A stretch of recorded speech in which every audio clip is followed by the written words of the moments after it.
بسم اللہ الرحمن الرحیم۔ حضرت آدم علیہ السلام اور حضرت شیس علیہ السلام کے بعد سب سے پہلے نبوت حضرت ادریس علیہ السلام کو ملی تھی۔ وہ ادریس علیہ السلام تھا جس نے سب سے پہلے قلم سے لکھا۔ وہی ادریس علیہ السلام تھا جنہوں نے جہاد شروع کیا۔ وہ ادریس علیہ السلام تھا جنہیں 72 زبانیں آتی تھی۔ حضرت ادریس علیہ السلام نہایت باوقار اور خوش اخلاق شخصیت تھے۔ ان کا گندم رنگ تھا، پورا قد و قامت، سر پر بال کم، خوبصورت گندی داڑھی، رنگ و روپ اور چہرہ کے خطور میں ملاحت، مضبوط ہڈی، چمکدار آنکھیں، مضبوط بازو، گفتگو باوقار، خاموشی پسند، سنجیدہ اور متین، چلتے ہوئے نیچی نظر رکھنا، فکر و ہوش کے عادی، غصہ کے وقت غضبناک باتیں کرنے میں وہ اپنی شہادت کی انگلی سے بار بار اشارہ کرتے۔ حضرت ادریس علیہ السلام نے لوگوں کو دعوت دی کہ وہ اللہ کو مانے، اپنے پروردگار کی اطاعت کرے، وہی حق و سچ ہے۔ لیکن قابیل کی قوم نہیں مان رہے تھے۔ ادریس علیہ السلام نے جب دیکھا کہ ایمان والوں پر قابیل کی قوم کی طرف ظلم بڑھتا جا رہا ہے اور وہ فساد کی آگ میں بڑھ رہے ہیں اور ان لوگوں میں سمجھانے کے باوجود تبدیلی نہیں آ رہی تھی، تو انہوں نے جہاد کا فیصلہ کیا۔ ادریس علیہ السلام پہلے شخص تھے جنہوں نے جہاد سب سے پہلے کیا اور وہاں سے غنیمت بھی حاصل کی اور ان ظالموں کو قیدی بنایا، لیکن غنیمتیں ان کے لیے حلال نہیں تھے۔ رسول اللہ صلی اللہ علیہ وآلہ وسلم پہلے رسول ہیں جن کے لیے غنیمتیں حلال کی گئی تھی۔ ادریس علیہ السلام نے 2 طرح کی لشکریں تیار کی، ایک پیدل پر جبکہ دوسرا سواروں پر مشتمل تھا، اور جنگ کے بعد ادریس علیہ السلام نے قابیل کی قوم پر چڑھائی کر دی اور ادریس علیہ السلام نے اپنے گھٹنے ٹیکنے پر مجبور کیا۔ اللہ تعالیٰ قرآن مجید میں حضرت ادریس علیہ السلام کے بارے میں بیان فرماتے ہیں، سورہ مریم 56، 57 اور 58، اور کتاب میں ادریس علیہ السلام کا ذکر کرے، بے شک وہ سچے نبی تھے اور ہم نے اس کو بلند مقام پر اٹھایا۔ اللہ تعالیٰ نے حضرت ادریس علیہ السلام کی تعریف کی اور نبوت و صدیقت کے مقام بلند کے ساتھ ان کو متصف قرار دیا۔ انہی کو خنوخ کہا گیا ہے۔ نبی اکرم صلی اللہ علیہ وسلم کے سلسلہ نسب میں سب سے علم انساب کے ماہرین نے ان کا تذکرہ کیا ہے۔ آدم اور شیس علیہ السلام کے بعد سب سے پہلے ان کو نبوت کے ساتھ سرفراز کیا گیا۔ حضرت آدم علیہ السلام کی 308 برس ان کو دیکھنے کا موقع ملا۔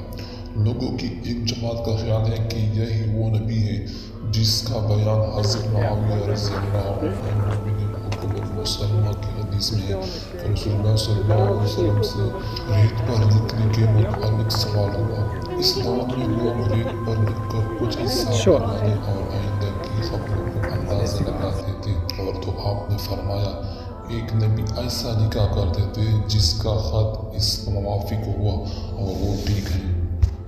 اللہ تبارک و تعالیٰ کا فرمان ہے وَرَفَعْنَاهُ مَكَانًا عَلِيًّا، اور ہم نے اس کو اونچے مقام پر فائز کیا۔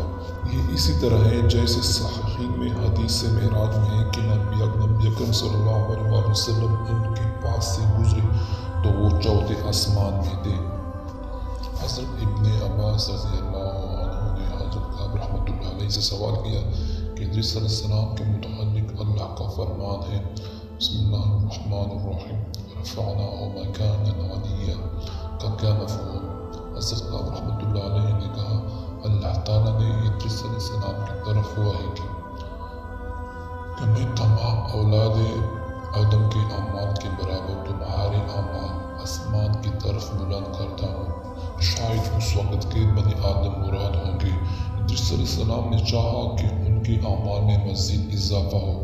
ان کے پاس فرشتوں میں سے ایک دوست فرشتہ آیا۔ انہوں نے اس سے کہا کہ اللہ تعالیٰ نے میری طرف فلاں باتیں وحی کی ہیں، آپ ملک الموت سے بات کریں تاکہ میری زندگی کے متعلق معلوم ہو اور میں مزید زیادہ نیکیاں کر سکوں۔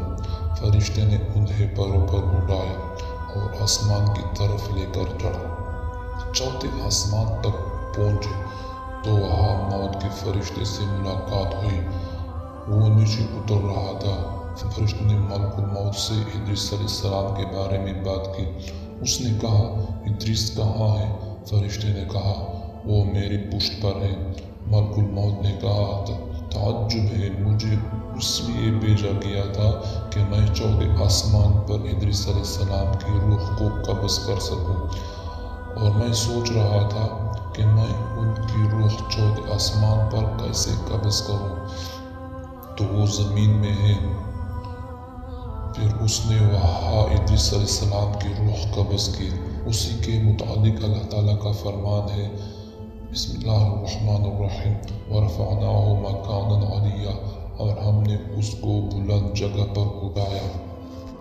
ابن ابی حاتم رحمۃ اللہ علیہ نے اس آیت کی تفسیر میں مذکور حدیث بیان کیا ہے کہ ادریس علیہ السلام نے اس فرشتے سے کہا، ملک الموت سے پوچھے میری کتنی عمر باقی ہے۔ ملک الموت اس کے پاس ہی تھا۔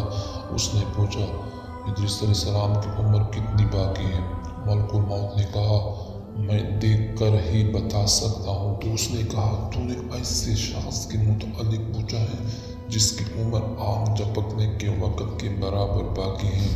تو فرشتے نے اپنے پر کے نیچے ادریس علیہ السلام کو دیکھا۔ ان کی روح قبض ہو چکی تھی اور ان کو کچھ علم نہ تھا۔